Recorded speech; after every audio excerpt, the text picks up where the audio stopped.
Rivaling German luxury brands is a task that proves too daunting to most, and the compact sports sedan segment is arguably the most competitive of them all. Still, the IS sports sedan has historically struggled to stack up to BMW's benchmark 3 Series. Change could be in the cards though, because the Beamer's growing decidedly softer and Lexus is standing poised to try to muscle in on their territory.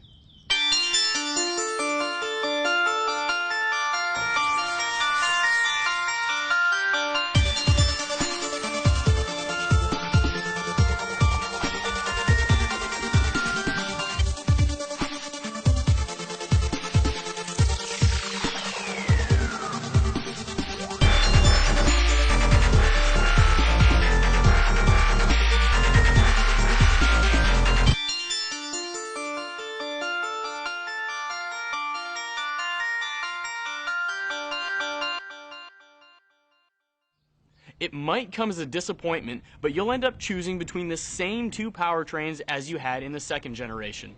The 2.5 makes 204 horsepower and 185 foot-pounds of torque.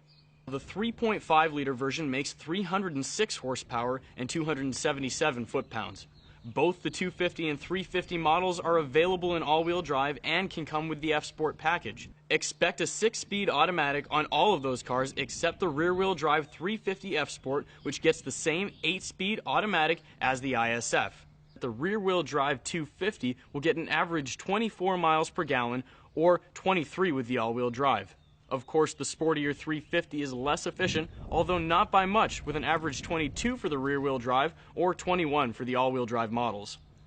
That's a minor bump in efficiency for the larger engine, but overall, not much of a change at all from the second generation. What is different, though, is the styling, and it'll jump right out and bite you.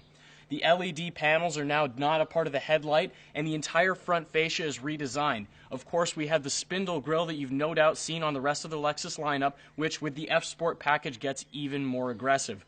Moving around to the rear end, one of the most standout features is the taillights. They wrap around the side of the car and give it a much sexier look.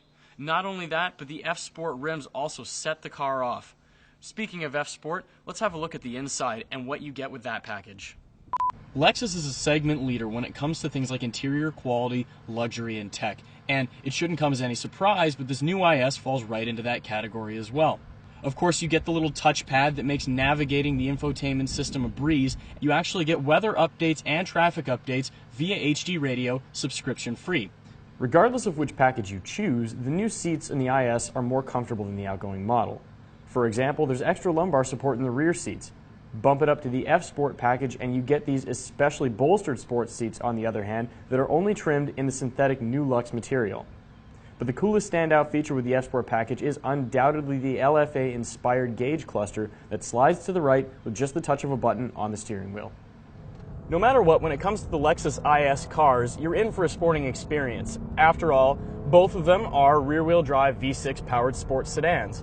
But if you're a weekend warrior, somebody who wants to spend some time on the track, the IS 350 F-Sport rear-wheel drive specifically is the car for you. That's true for a couple of reasons. First of all, you get the 8-speed transmission that's actually taken straight out of the ISF. Not only that, but you also get something called GAI, that's G-Force Artificial Intelligence, and when you leave the car and drive, this car is actually going to shift for you in an intelligent way, sensing what gear is best to be in, which is actually, according to Lexus at least, better than using the manual mode. But one way or another, there's no question that this is the best handling and most engaging Lexus IS ever built. Finally, one of the last things you get with the 350 F-Sport is a Sport Plus mode that you won't otherwise have. Now, that does a few things for you. First of all, it gives you a tighter steering feel. It also tightens up the suspension. And finally, it actually gives you a different variable gearing ratio so that you get more performance out of the car's 8-speed transmission, which again is exclusive to the rear-wheel drive 350 F-Sport model. Track days are an awful lot of fun, but as anybody who takes them on a regular basis will be able to tell you, they can also get pretty expensive. People who are going to go for those track days more than likely are also going to opt for the 350 F-Sport. And that's not what we're taking out here on the road test. Lexus says it expects to sell quite a few more of the 250 model, and that makes sense for a few different reasons. One, it's going to be better on gas. Two, it's going to be less expensive. And three, You miss out on some things, but for everyday driving, it's fine. You get a sport mode, normal mode, and eco mode, which gives you the option to have more spirited acceleration or to save gas at the same time. Does this car compete with the BMW 335i? Well, yes and no.